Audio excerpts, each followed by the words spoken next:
Mathieu Duperex, bonjour. Bonjour. Bonjour à toi et à Monsieur le Canard, qui, comme tu l'appelles, est une métaphore de l'Anthropocène. On verra s'il nous parle lui aussi. Alors, merci d'être venu apporter après la parole militante, la parole d'une sociopolitiste, d'une juriste qui toutes ont souligné l'importance des mots, du langage. Merci de venir apporter la parole de l'écrivain que tu es, donc qui joue et qui module les mots tour à tour sur les lyres.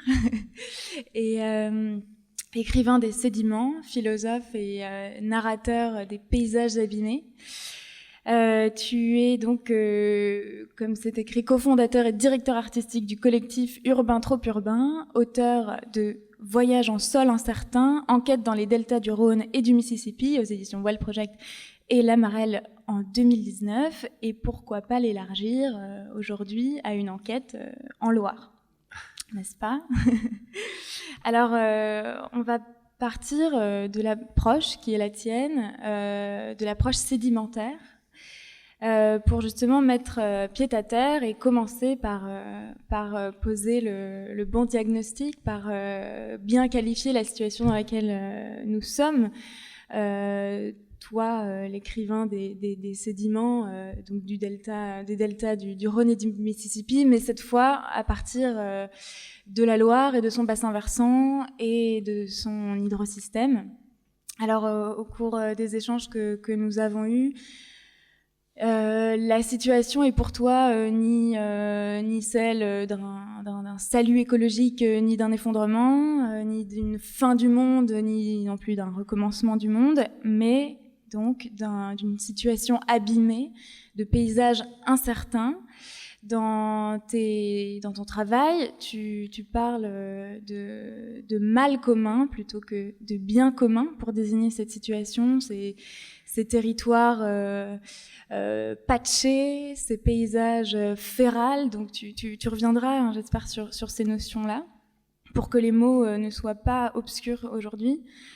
Et donc des territoires qui sont très anthropisés et qui résonnent avec le territoire dans lequel nous sommes aujourd'hui, Saint-Pierre-des-Corps, un entrelac de corps, de résidus humains et de résidus non humains, s'il faut les segmenter comme ça. Et voilà, donc ce diagnostic qui rentre dans ce décor du monde anthropocène qu'il va falloir aussi diagnostiquer, hein, ce mot anthropocène.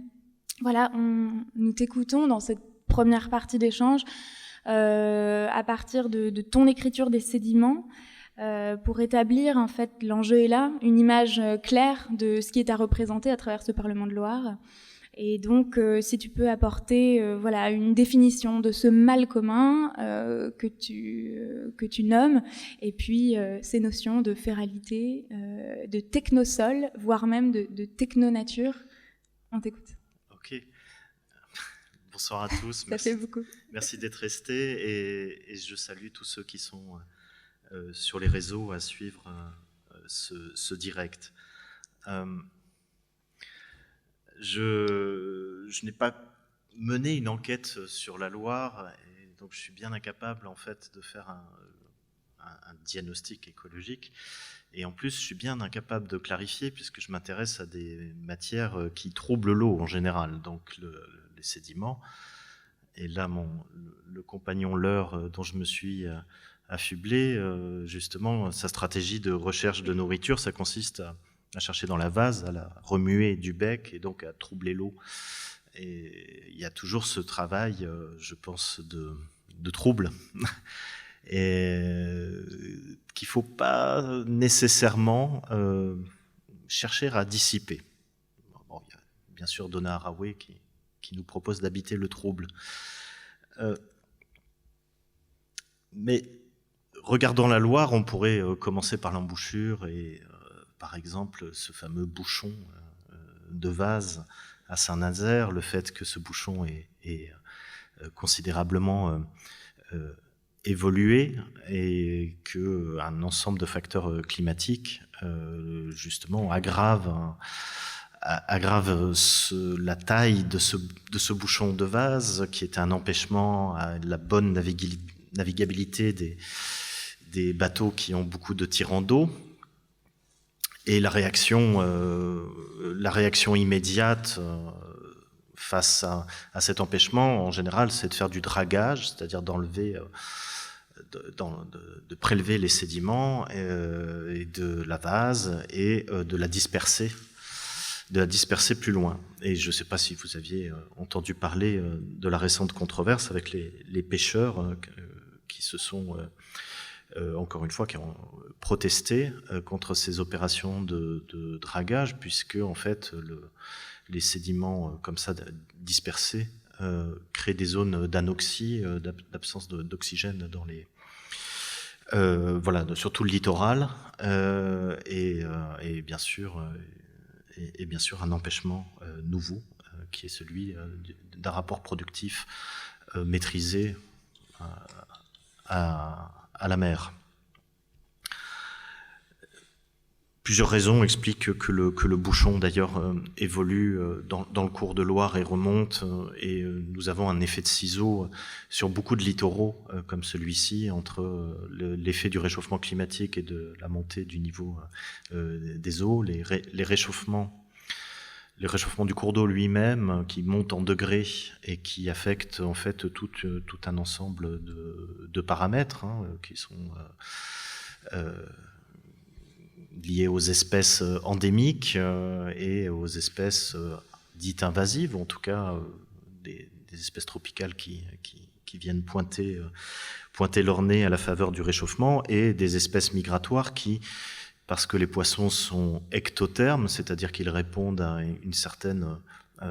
ils répondent à la température de leur milieu, ce qui affecte tout un ensemble de paramètres, dont la reproduction, dont beaucoup de choses, dont le choix de sexe pour les anguilles, on pourra y revenir. Donc il y a beaucoup de paramètres, et par exemple, les fameux saumons ont besoin d'une eau fraîche pour frayer, et le réchauffement climatique, du coup, affecte tellement ces compartiments d'eau ectothermes que les espèces migratoires sont obligées de déménager. C'est un phénomène que l'on constate, mais elles ne peuvent pas déménager jusque très haut, évidemment. Mais si je prends la Garonne, que je connais bien, parce que je suis toulousain, le saumon atlantique a quand même pris plus de 250 mètres de dénivelé. Voilà, je crois que même c'est supérieur. Alors voilà, la raison de tout ça, c'est effectivement ce qu'on peut appeler l'anthropisation.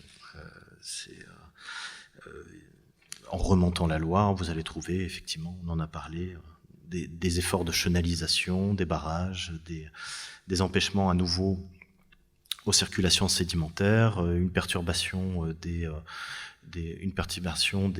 lits qui sont ou pas des habitats favorables à un certain nombre d'espèces, et puis une activité sur le bassin en général qui est fortement érosive, et en fait qui se traduit par en fait des sédiments perdus qui sont arrêtés par les barrages, ou bien dont on fait rien.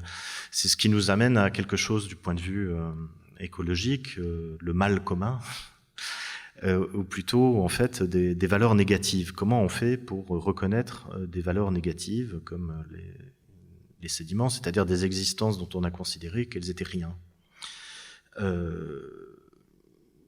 Ça pose une vraie question et qui redouble la fiction dans laquelle nous nous trouvons pour un Parlement.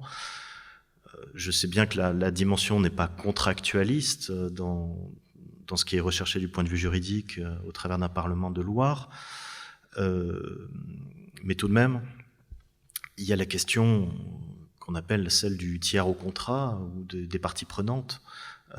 Quelles sont ces parties prenantes ? Dans le contrat social de Rousseau, il y a quand même une invention prodigieuse qui est que des deux parties prenantes, il y en a une qui n'existe pas puisqu'elle fait l'objet même du contrat. le peuple souverain qui contracte en fait avec lui-même. Donc il y a une modalité contractuelle qui invente l'objet même du contrat. Donc c'est ça qui est prodigieux dans les inventions juridiques. Et là, il faudrait ajouter un autre point de virtualité, mais qui est celui qui est plus négatif. C'est qu'est-ce qui se passe quand on a quand on a des existants qui sont lestés de négativité dans les tiers au contrat. Qu'est-ce qu'on en fait? Qu'est-ce qu'on fait de ce mal commun, alors que d'habitude, lorsqu'on s'interroge sur les entités qui pourraient faire en fait l'objet d'une protection par un droit écologique, eh ben, on parle de quoi? On parle de ressources, on parle de biens, puis on parle même de services, puisqu'il y a les services écosystémiques. Donc on parle de choses positives. Et il y a une grande difficulté à admettre que finalement on pourrait intégrer aussi les négatives. Voilà, donc le mal commun, plus commun, pourquoi? Parce qu'en plus, effectivement, il y a une tentative qui est tout à fait louable et d'après moi souhaitable aussi d'exprimer dans le registre des biens communs cette question des relations à la nature. Mais en général, il s'agit de biens communs. Voilà. Donc l'institution est à demi réaliste, car on n'affecte pas au contrat, à la constitutionnalisation, on va dire. On n'affecte pas les dettes, on n'affecte pas les biens négatifs, on n'affecte pas les riens, on n'affecte pas les maux. Voilà, et avec lesquels, pourtant, nous sommes en transaction constante du fait d'une civilisation, on va dire, du feu. On parle de civilisation de l'eau ici, mais d'une civilisation du feu, c'est-à-dire d'un pouvoir, d'une pétroculture qui a considérablement, en un siècle, qui a considérablement affecté les milieux dont nous parlons.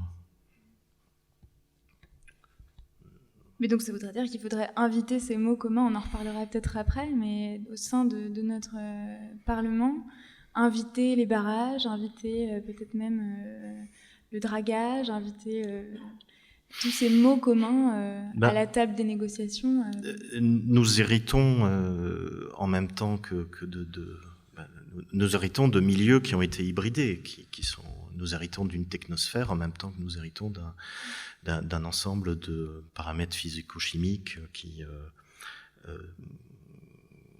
ont une tonalité plus ou moins confortable pour des vivants.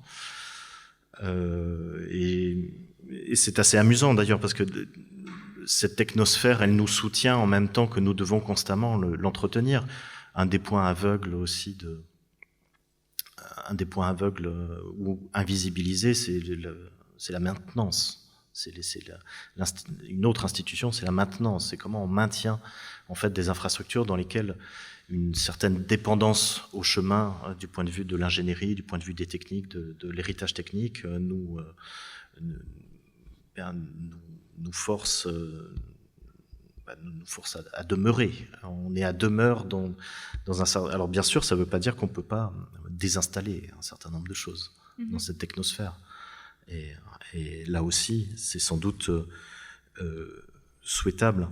Et par exemple, pour vraiment savoir, on en a entendu un exemple tout à l'heure au travers du rappel des luttes, mais pour savoir vraiment de quelle perspective d'ingénierie, ponts et chaussées et compagnie on hérite, notamment en France. Je pourrais citer Le Corbusier. Il y a des passages chez Le Corbusier, donc le plus grand architecte reconnu de la modernité. Le Corbusier écrivait « Le fleuve passe loin de la ville, le fleuve est une gare de triage, le fleuve est une plateforme logistique, on va dire, je crois que... » Et il complétait ça dans une maison bien tenue, l'escalier de service ne passe pas dans le salon. Voilà, donc on part de loin. On part de loin. Mais justement, donc si on part de loin, si on part de ce monde si abîmé, de ce constat de trouble, de négatif, comme tu le disais, si on prend le monde tel qu'il est, monde abîmé, si on essaie de l'instituer en tant qu'il est abîmé, entrelacé de non-humains et de tout cet ensemble biotique et abiotique qui quand même perdure, et peut-être revenir aussi sur cette notion de féralité du coup. Comment ne pas sombrer dans le désespoir, comment ne pas tout simplement abandonner toute perspective de réparation, et puis comment faire autre chose que d'écrire, et comment agir en fait. Bon, alors, tout d'abord, là-dedans, tout n'est pas aussi noir. Bien sûr, donc il y a des cours d'eau qui sont vraiment des cours d'eau cyborg. Columbia River, Mississippi, Chicago River, et puis après d'autres qui sont plus ou moins affectés en fait par le technicien de surface qui est Anthropos. Par exemple, en été, la Garonne, mon fleuve, en été, 30% de son débit, on a mentionné le terme tout à l'heure, c'est du soutien d'étiage. C'est-à-dire que c'est EDF qui contractuellement avec les agences de bassin versant et de l'eau et tout ça, lâche de l'eau des barrages. Quand vous avez quand le rythme même, la symphonie musicale du rythme hydrographique est réglée par cette partition mécanique à ce point-là, à un tel taux, et encore, bon, il y a des cours d'eau où c'est beaucoup plus important encore, mais 30%, c'est quand même pas rien. Donc on a des phénomènes cyborgs. Voilà. Donc ils sont dedans. La Loire en partie, bien qu'il passe pour le fleuve un des plus sauvages d'Europe. Ensuite, c'est pas nécessairement quelque chose de catastrophique. Le castor est lui aussi un ingénieur écosystémique. Voilà, donc ça a été reconnu par un certain nombre d'études. Mais si le castor est un architecte et un ingénieur, son cousin, le ragondin, lui, il est juste un nuisible, parce que lui, il fait des trous dans les levées, il bouffe les plantes des marais qui tiennent, qui consolident les marais. Donc effectivement, il y a des attributions. Le ragondin passe pour un saccageur. Mais si l'on s'intéresse à telle ou telle partie de la rivière qui est affectée par les coupes du castor et par les embâcles qu'il fait dans les méandres et tout ça, il y a quand même un certain nombre de riverains qui ne sont pas contents du travail du castor, quoi. Et donc le castor a beau être protégé, il crée lui aussi du dissensus. Sur la féralité, il y a deux choses. Bon, le ragondin, exemple typique, le ragondin passe pour un invasif, où que l'on se situe aujourd'hui, parce que en fait, il s'est implanté très favorablement dans beaucoup de milieux, de même que l'écrevisse américaine s'implante dans tous les cours d'eau européens avec force, vivacité et ténacité. C'est la crête, on va dire, extrêmement visible et désignée souvent dans les systèmes de protection, dans les régimes de parcs naturels et tout ça, qui concède un empoisonnement de certains animaux. D'ailleurs, en Camargue, on les tue administrativement, les ragondins. Aux États-Unis, on les tire au fusil. Et on gagne $5 par queue de ragondin. Donc, ça, c'est vraiment ce qui est visible, hein, parce qu'après, cette question de la féralité, le féral, c'est quoi ? Il y a une entreprise de domestication, évidemment, que l'on connaît bien, avec la modernité notamment, mais cette entreprise de domestication du vivant, généralisée, et puis aussi, pas seulement du vivant, hein, des systèmes hydrographiques, mais à l'intérieur, il y a du vivant, évidemment, vous allez me dire. Et cette entreprise-là génère dans les sous-pentes du colonialisme et du capitalisme, génère des ensauvagements non maîtrisés, donc ce qu'on appelle des féralités, c'est-à-dire ça quitte l'univers du domestique, et c'est souvent pas très sympathique, y compris, pas seulement pour les humains, mais y compris pour des milieux dans lesquels, des milieux qui se retrouvent en fait conquis finalement par des dispositifs et des organismes, des bactéries, des virus féraux. Donc la féralité, ça désigne un négatif dans l'entreprise capitalistique de mise à l'échelle et de régulation, en fait, de régulation de... Annette Singh parle de scalabilité, le travail de scalabilité du capitalisme, mais ça veut dire que la technosphère, donc, elle est productrice d'un certain ensauvagement, mais avec des monstres. Le virus qui nous embête tous un petit peu en ce moment, c'est un des exemples. Et ce mois-ci, il y a normalement la sortie de le très grand dispositif d'enquête mené par l'anthropologue Annette Singh, l'Atlas Feral, feralatlas.org. Normalement, c'est un site internet qui va sortir avec toutes les enquêtes sur les féralités de l'Anthropocène, et je pense que ça va être un grand événement. Alors, la mélancolie, pourquoi pas, mais je pense que, en fait, dans la passion de décrire, pour la description et l'action, je pense pas qu'il y ait une antithèse. Décrivez toujours et vous en retirez toujours une joie et une puissance d'agir, en fait. Donc et en plus, la description et le cadre de description, en fait, des éléments de la nature, les deux choses, les dispositifs de mesure que l'on se donne pour bien décrire, l'appareil de sensibilité, l'augmentation d'un appareil de sensibilité, ou bien un appareil de sensibilité augmenté, je ne sais pas, les deux, tout cela contribue à façonner le politique et l'action. On en a un exemple totalement fascinant et préoccupant avec le retrait, par exemple, du cadre de description d'une dizaine de milliers, je crois, de cours d'eau qui ont été retirés. Voilà, la loi sur l'eau a imposé la description, la cartographie hydrographique, voilà, du territoire, et donc avec un effort incomparable de description et de relevé. Et 20 ans plus tard, en fait, on sort du cadre de description tout un ensemble de cours d'eau dont on va considérer qu'ils sont simplement des fossés, voilà, parce que c'est utile, parce que sous la pression d'un certain nombre d'acteurs, les préfectures ont fait ça. Donc ça veut bien dire, là c'est par la négative, mais ça veut bien dire que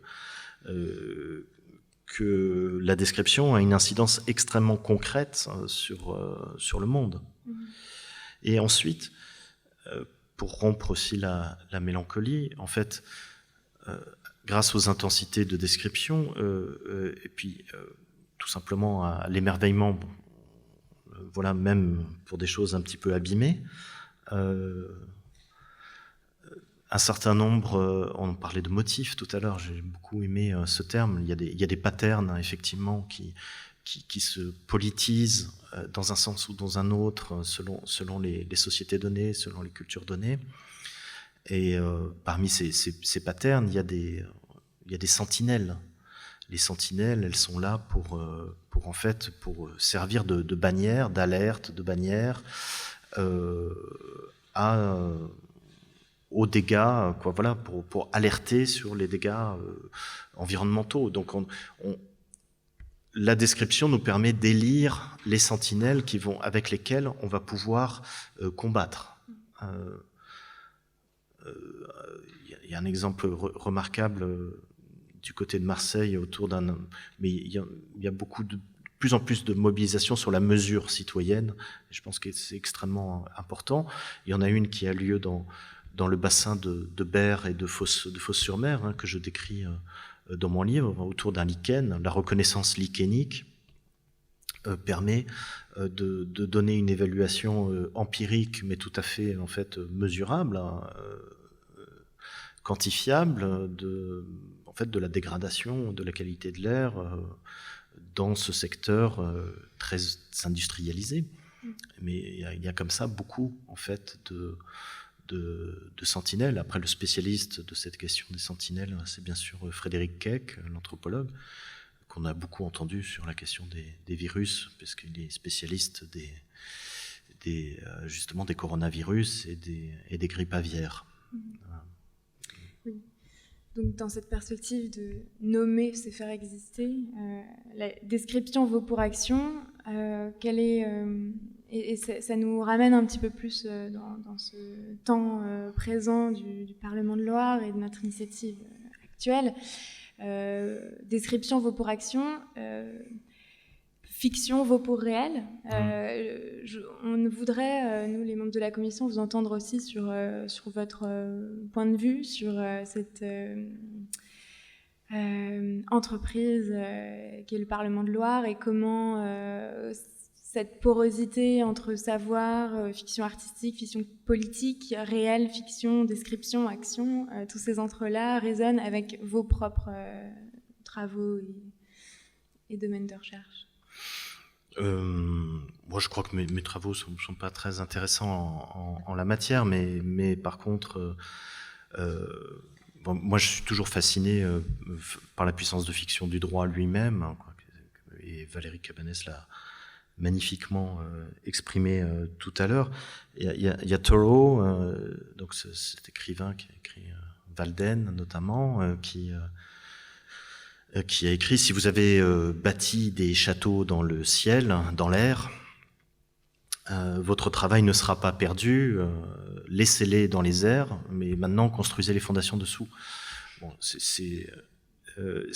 alors, la fiction juridique, la poétique, ça fonctionne dans une même puissance de métamorphose et de consolidation et d'expression, trouver un langage pour finalement décrire et surtout endosser les puissances de vie, les points de vie, les points de vue à défendre qui sont des points de vie. Donc je crois que ce qui se passe en ce moment et qui est très intéressant, c'est le vide. C'est en fait le fait qu'il n'y ait pas de les fondations, le fait qu'il y ait ce vide-là, le fait qu'il y ait l'envie en fait de l'emplir d'un certain nombre de désirs interspécifiques, c'est ça qui est très intéressant et qui n'est pas du tout de l'utopie. Je crois que le travail qui est en cours, c'est un travail de désutopie. Parce que c'est un travail qui va amener à des choses extrêmement concrètes et localisées, justement, et très instanciées, où le marqueur qu'on a pour l'instant, qui est un désir d'accompagner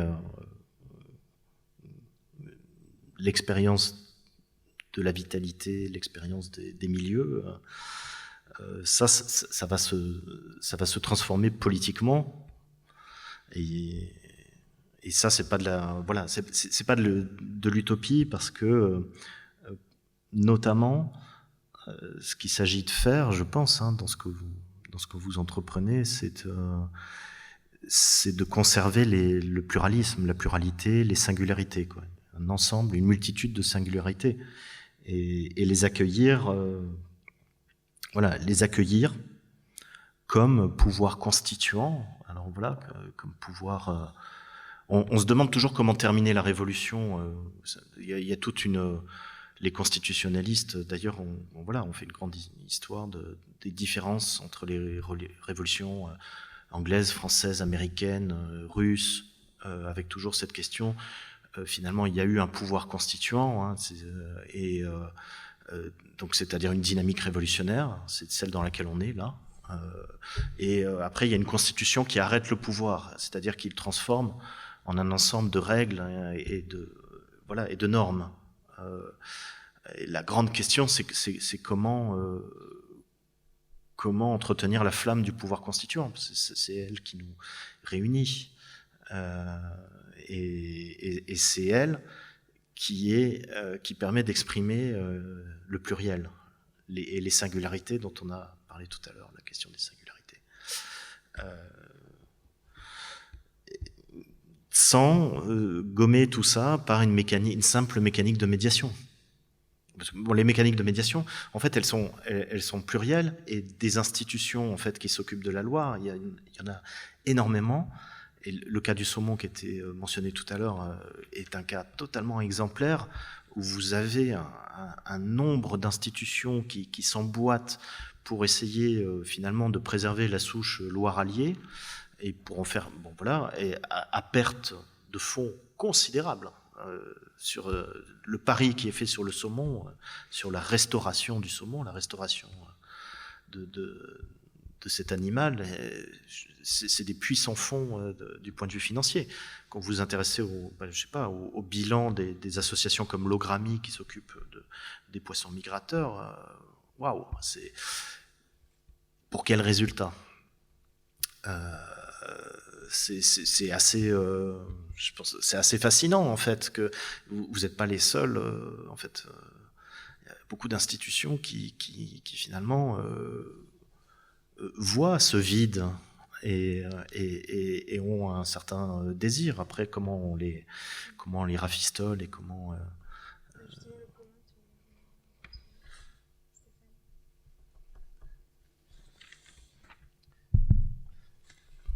Mathieu. En t'écoutant en fait et en regardant ce qui est affiché là, j'avais envie de te ramener à ta condition. Ta condition, c'est celle de philosophe.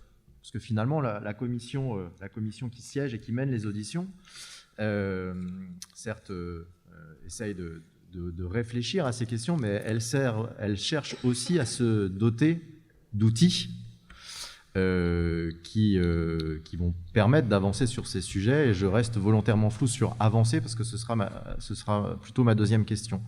On a entendu aujourd'hui un militant qui nous a invités à nous saisir de ces problèmes à travers des lieux et des combats.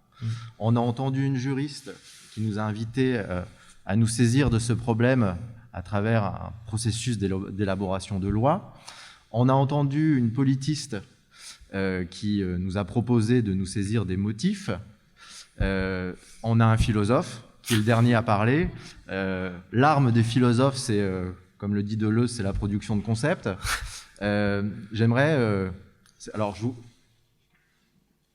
préviens tout le monde, c'est une question qui n'était pas prévue. Donc, si Mathieu peine, il faut être compatissant, mais il me semble que c'est vraiment... Si on a envie de mobiliser des concepts opératoires dont on peut se saisir, selon toi, quels sont... Alors, tu en as déjà cité quelques-uns, même si tu ne les as pas présentés comme des concepts. Selon toi, quels sont ceux qui sont essentiels et dont qu'on est obligé de considérer pour pouvoir avancer?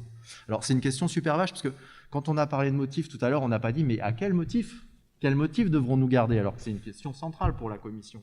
Ou, alors sur les lois, oui, on a eu quand même des exemples un peu plus précis. Alors la question sur les concepts, elle est un petit peu, elle n'est pas simple, mais en même temps, est-ce que tu peux, toi, nous proposer déjà une sélection de concepts ou ton choix de concepts qu'il faut absolument mobiliser pour pouvoir avancer sur ces questions? Ok. Déjà, je pense que sur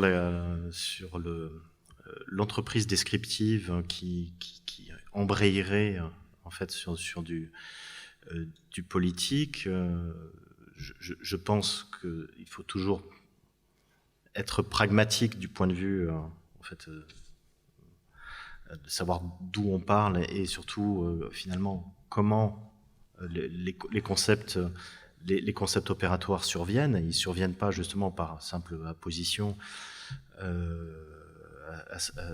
d'un badge qui va nous permettre en fait d'organiser des procédures et des rhétoriques. ils surviennent à partir du moment où on a une situation troublée. Donc un moment que l'on doit nécessairement clarifier. Donc on ne manque pas de troubles.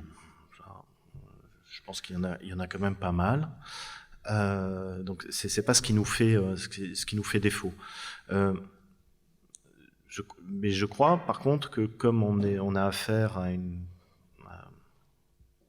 un positionnement interspécifique, un positionnement avec les entités naturelles, je pense que la question du socle, du sol depuis lequel, même s'il est incertain, comme je le dis, depuis lequel on interroge ces milieux, et c'est important de le structurer.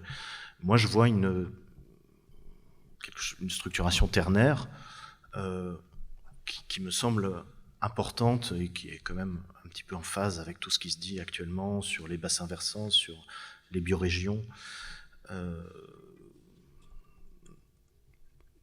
Le plus symbolique, qui est de l'ordre finalement de la construction symbolique de l'entité Loire, selon moi, doit tourner autour de la question du paysage.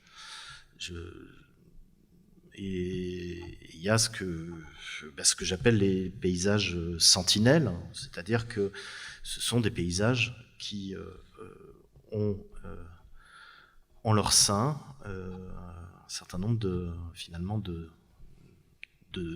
traits à surveiller, de traits d'alerte, parce que ils sont sentinelles, parce qu'on reconnaît, tout en leur reconnaissant un statut de paysage, on leur reconnaît une fragilité. Voilà. Paysage fragile. Mais les paysages sentinelles, c'est-à-dire qu'ils nous donnent la capacité d'identifier et de traduire symboliquement ce qui leur arrive. Alors par quel média? Ensuite, dans cette terre, si on redescend sur des choses un peu moins symboliques et plus matérialisantes, je pense qu'il y a les territoires. Mais les territoires, ils sont disputés. C'est pas simplement des territoires, c'est des territoires à dispute. C'est des territoires où on ne peut pas satisfaire tous les intérêts. Ça me paraît assez fondamental et assez évident. Et le territoire, c'est quoi? C'est l'objet de l'aménagement. Donc tous les aménagements et tous les désirs d'aménager ne sont pas conciliables.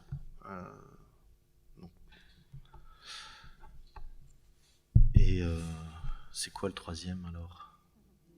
Moi, j'en ai un troisième à te proposer que tu as cité, qui me paraît un concept assez fort et sur lequel je t'inviterais volontiers à approfondir. T'emploies un terme fortement connoté, celui de révolution. Ah oui.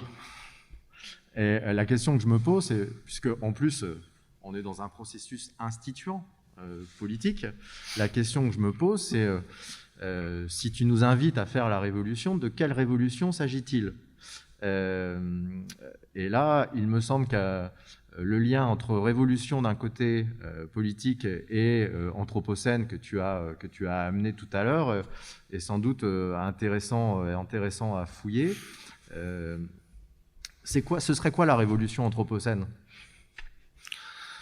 Alors pour moi, elle procède de mon troisième milieu, qui est le pays productif. Donc des paysages sentinelles, des territoires disputés, des pays productifs. Ce qui fait la révolution, c'est le travail vivant. C'est donc ce qui peut faire la révolution, c'est le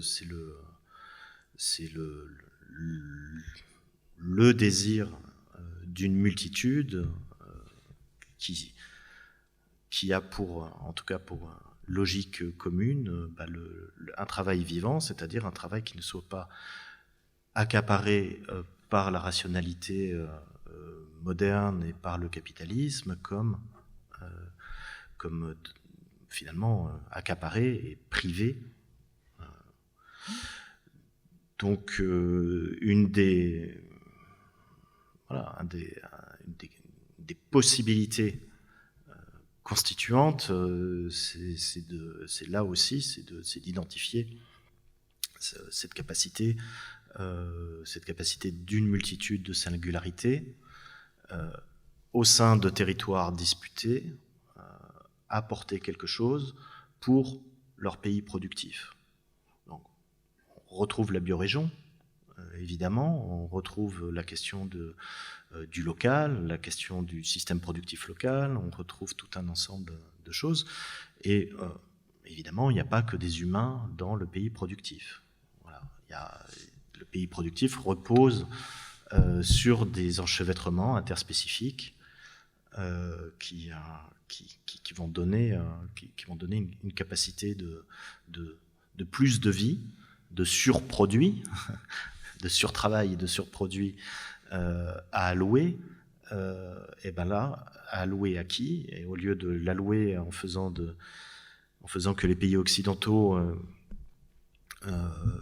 ont 40%, je crois, de leur PIB dans des marchés hypothécaires, hein, donc c'est-à-dire de la croissance urbaine, en fait.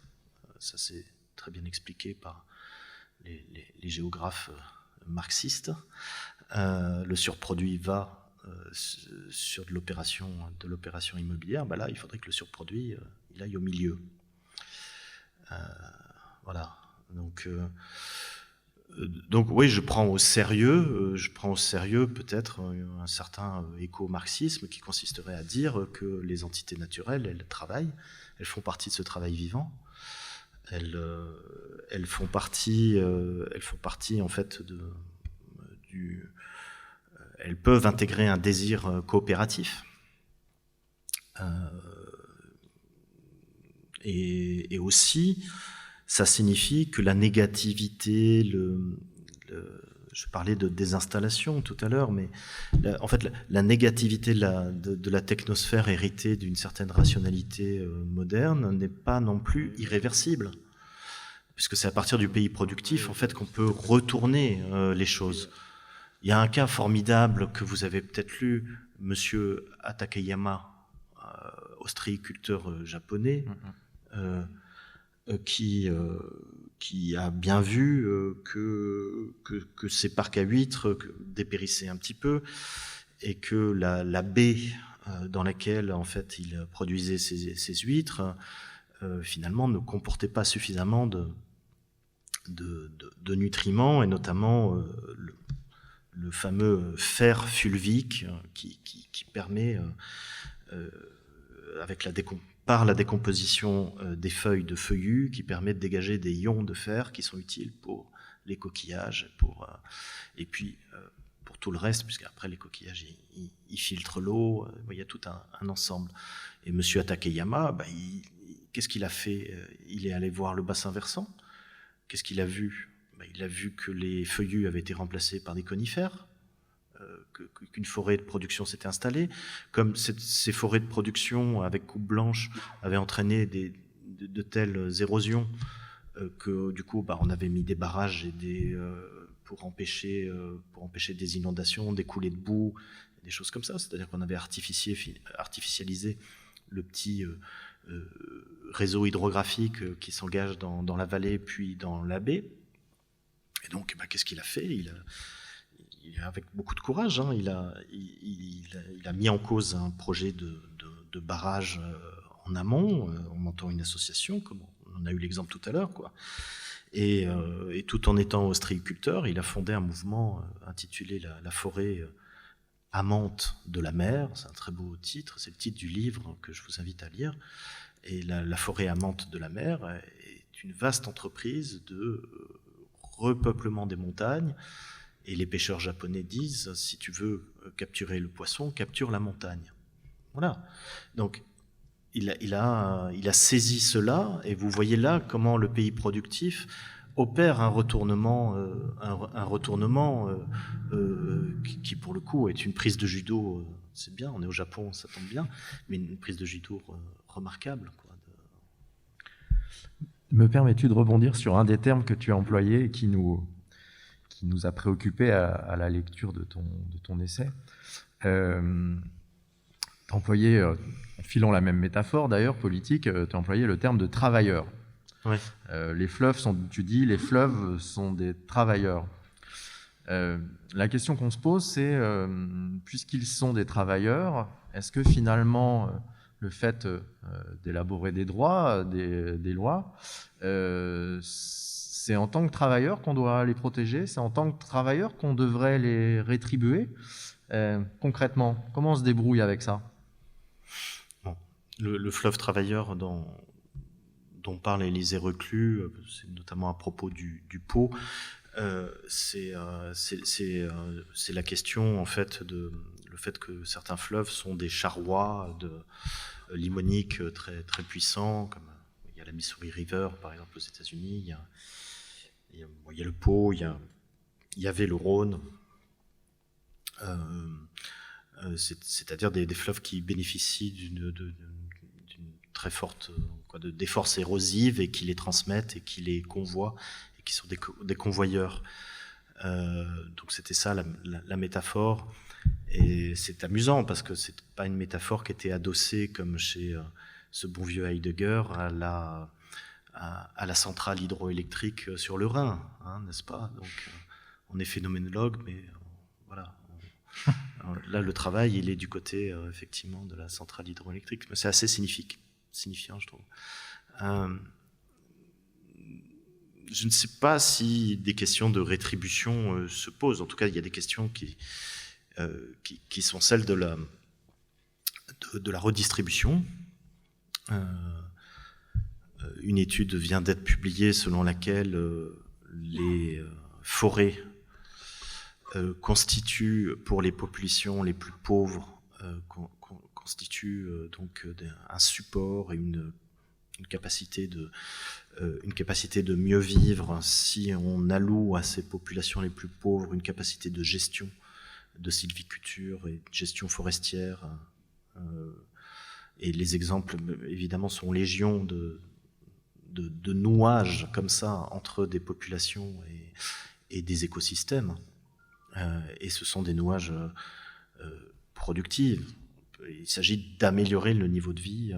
Pourquoi Marx se rebelle tellement en 1842 sur la loi votée en Prusse contre le vol de bois?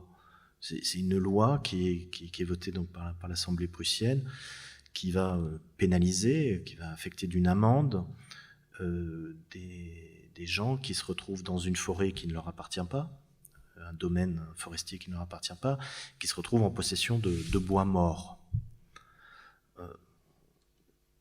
Ce que dit Marx, pourquoi il s'insurge pareillement contre cette loi? C'est pas tant que c'est une loi contre les pauvres, parce que c'est les pauvres qui, en droit coutumier, avaient le droit de ramasser ce bois mort. C'est parce que c'est une insulte, en fait, une insulte juridique, une insulte à la rationalité juridique de faire une telle loi, notamment. Parce que ce que dit Marx, il était un petit peu hegelien à l'époque, il dit que la branche qui est tombée de l'arbre, est-ce qu'elle appartient encore à l'arbre? Elle est tombée de l'arbre. Ce qui est tombé ne peut être dans le positif, vous voyez? Et donc de transformer en bien ce qui est abandonné, ce qui est justement le négligé, l'abandonné, mais abandonné par qui? Par l'arbre, par la puissance vivante, en fait. Donc c'est un produit du travail de l'arbre, mais qui est tombé. Donc je pense que quand il y a cet article dans la Gazette rhénane contre le vol de bois mort, il y a cette liaison qui est imperceptible, en fait, et qui signifie effectivement que dans un certain nombre de cas, les écosystèmes, bon, c'est forcément, on exploite la nature, donc on sait que les écosystèmes nous offrent tout un ensemble de biens, mais en tout cas des relations plus interspécifiques, des relations qui peuvent être traduites non seulement en termes de puissance, mais aussi de croissance, et aussi la vaste question, qu'est-ce qu'on fait des déchets? C'est-à-dire quel est dans les issues et dans les à-côtés de la productivité, qu'est-ce qu'on fait, à qui on affecte en fait le coût des déchets, par exemple. C'est une grande question anthropologique, mais c'est une question aussi des milieux que nous avons. Dans ton travail, on a abordé beaucoup de terrains, finalement assez peu les États-Unis. Et dans toute la description que tu fais du Mississippi, de ce qui s'y passe, il n'y a pas de trace de parlement, sauf à un moment, tu parles pas du parlement, mais tu parles d'un souverain. D'un souverain. Tu parles du roi des chênes. Ah oui? Ah oui, c'est vrai, oui. Et la question que je me posais, c'est est-ce que ce roi des chênes, en fait, c'est un parlement interespèce, comme on imagine le faire ici, qui relie, qui assemble, ou est-ce que c'est un souverain qui règne seul sur son royaume, plutôt dans la tradition de la Wilderness, avec d'un côté il y a le chêne et son royaume, et puis les hommes à côté qui font un peu ce qu'ils veulent, et apparemment au niveau du Mississippi, ils font vraiment ce qu'ils veulent. On est dans quel modèle, en fait, avec ce roi des chênes? Le roi des chênes, il est désigné comme tel, quand même, par une société, je ne sais plus comment ça s'appelle, une société des amis des chênes, ou quelque chose comme ça, qui naît effectivement en Louisiane, mais qui relève plus du Gentry Club, je pense, que d'un sentiment écologique très, très fort. Mais c'est son tour de fût qui le désigne comme roi, c'est-à-dire il fait partie des plus gros et des plus majestueux des arbres, mais c'est effectivement une société qui s'était montée de très haute de très haute ancienneté, si on peut dire, pour les États-Unis, en Louisiane. Et donc avait désigné ce chêne auquel il arrive un grand malheur, parce que une entreprise chimique s'installe juste à côté, et en 2 ans le chêne meurt, évidemment. Donc après on le fait péter à la dynamite, on l'enlève, on le dessouche.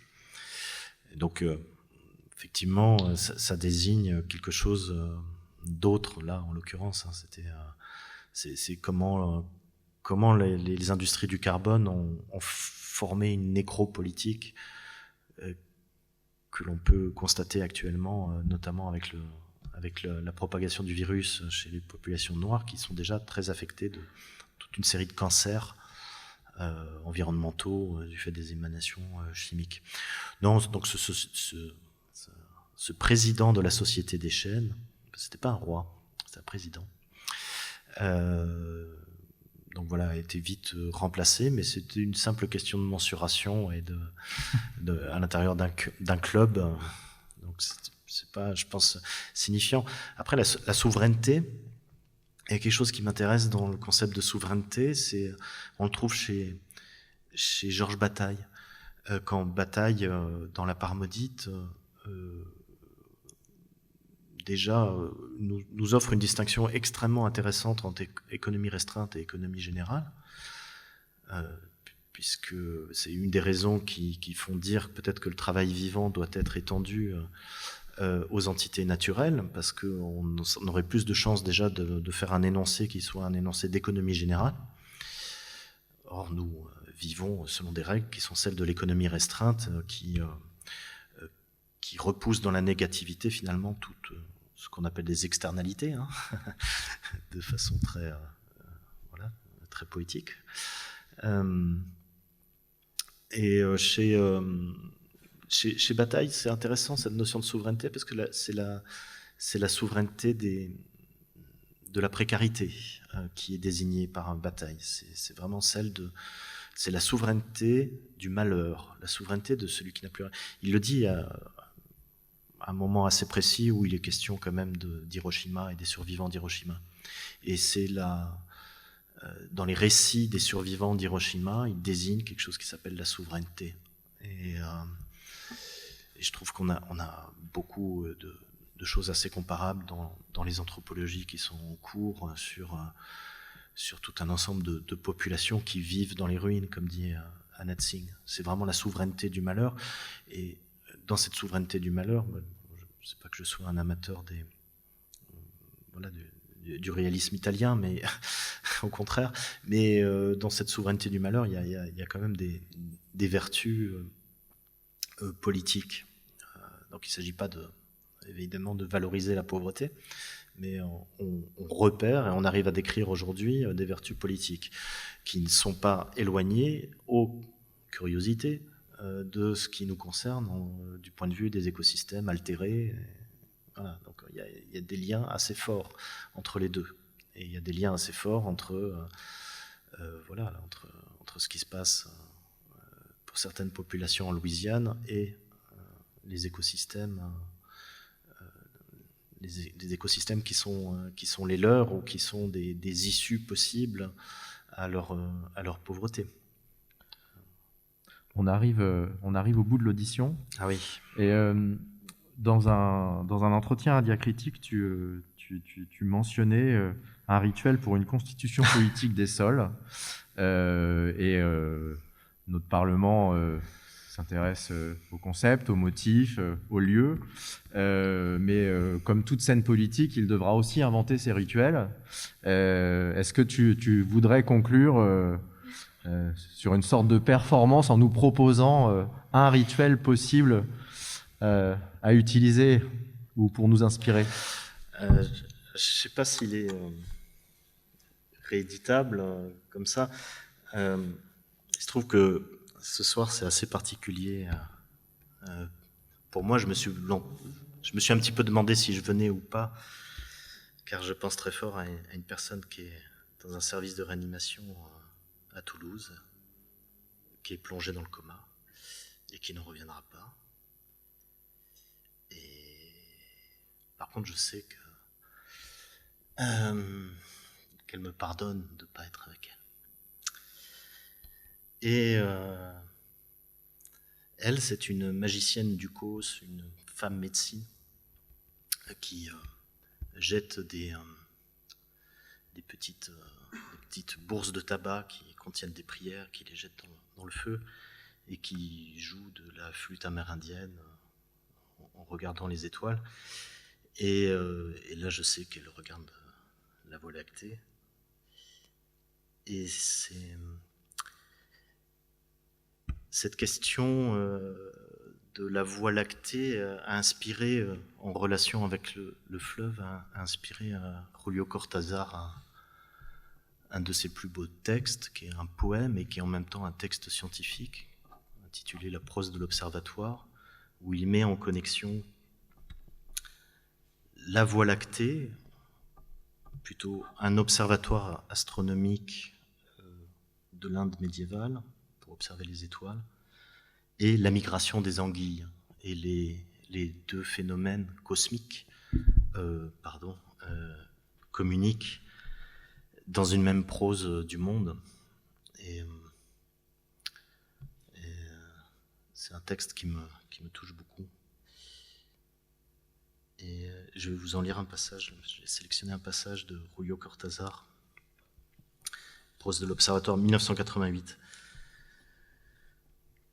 Ainsi, la galaxie noire coule dans la nuit comme l'autre dorée, là-haut, dans la nuit, coule immobile. À quoi bon chercher d'autres noms, d'autres cycles, quand il y a des étoiles, quand il y a des anguilles qui naissent dans les profondeurs atlantiques et commencent, car il faut bien commencer de les suivre, à grandir. Larves translucides flottant entre deux eaux, amphithéâtre hyalin de méduses et de plancton, bouche qui glisse en une interminable succion, corps lié en ce déjà serpent multiforme qui un soir, à une heure que personne ne peut connaître, sera promu Léviathan, surgira kraken inoffensif et épouvantable pour entreprendre sa migration à fleur d'océan, tandis que l'autre galaxie dévoile sa pacotille pour le marin de quart qui, à travers le goulot d'une bouteille de rhum ou de bière, aperçoit sa monotonie indifférente et maudit à chaque gorgée un destin de cap changeant, un salaire de misère, une femme qui fait l'amour avec un autre dans les ports de la vie. Alors je crois que s'il y avait un rituel de fondation à inventer pour une constitution politique du fleuve, il faudrait qu'il soit connecté à la migration des anguilles. On ne sait jamais précisément quand elles vont dévaler la Loire, et du coup ça serait un rituel qui serait apériodique, hein, parce qu'on sait, voilà, il faudrait le lancer quand elles dévalent. C'est pas une mince affaire que de savoir quand. Parce que vous savez que les anguilles, une autre de leurs spécificités, puisque nous, on veut désinstaller un petit peu et on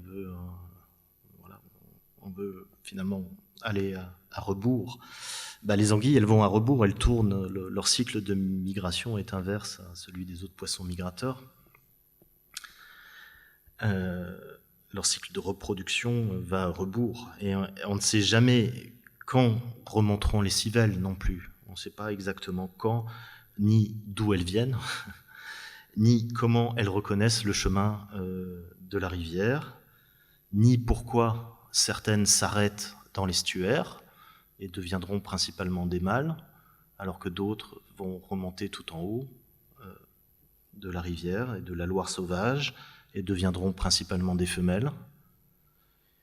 On n'entend pas grand-chose, on ne comprend pas grand-chose à cette question du choix du sexe de l'anguille. C'est assez intéressant.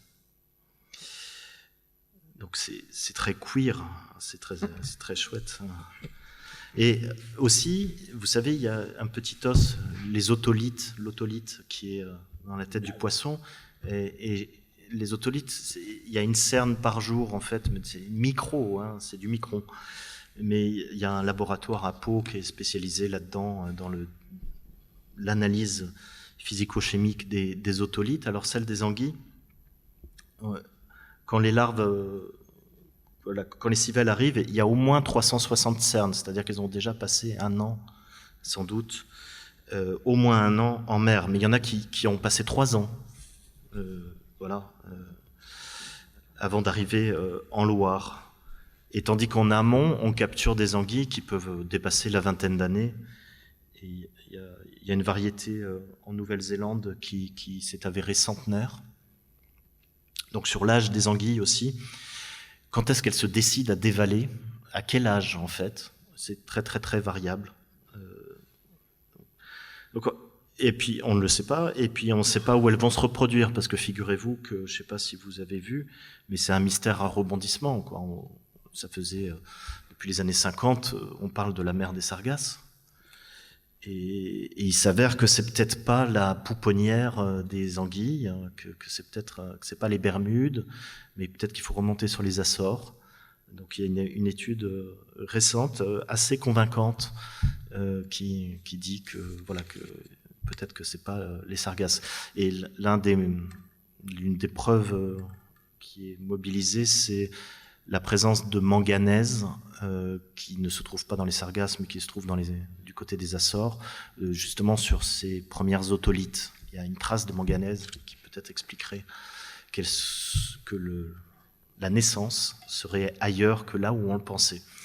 Donc en fait, on n'arrête pas de trouver des mystères chez ces représentants qui peuvent être des représentants de la Loire, mais qui sont en fait, c'est l'être de toutes les métamorphoses, quoi. Donc, bon, ça aurait été mieux que ce soit avec la flûte amérindienne de Cheryl, mais ce qui sonne en moi et qui m'unit à cette situation lumineuse et lumineuse, quoi, d'une personne, je vais vous le dire un peu à l'harmonica.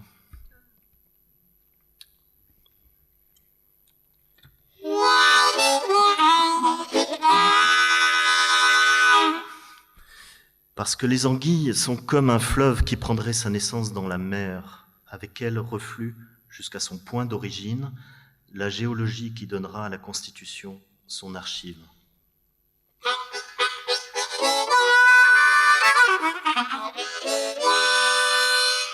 Parce que les anguilles dévalent la Loire par une nuit automnale sans lune, parce que durant cette lunaison noire, elles se bouchent l'anus et ne mangeront plus jusqu'à leur mort. Avec elles, l'aiguille tellurique du temps potentiel et détritique à la fois servira de boussole au Parlement.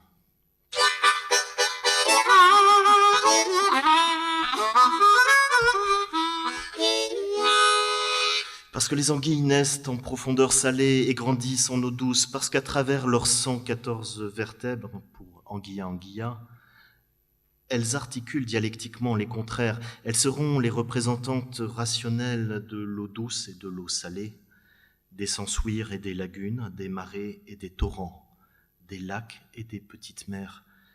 La Constitution trouvera en elle la pluralité des singularités qu'aucun pouvoir constitué ne doit éteindre ni uniformiser.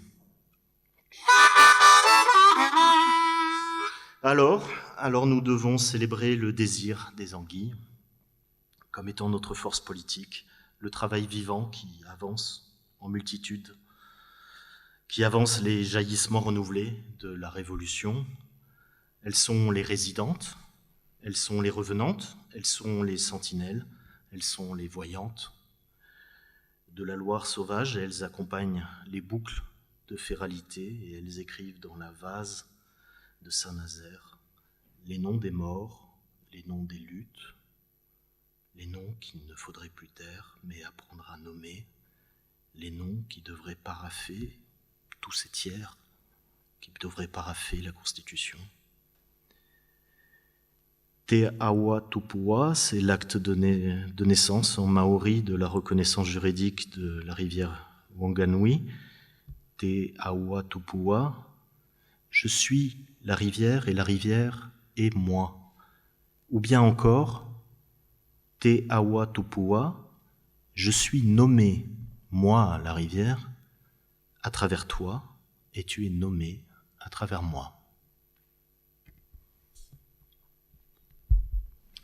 Merci Mathieu pour ce blues de Loire.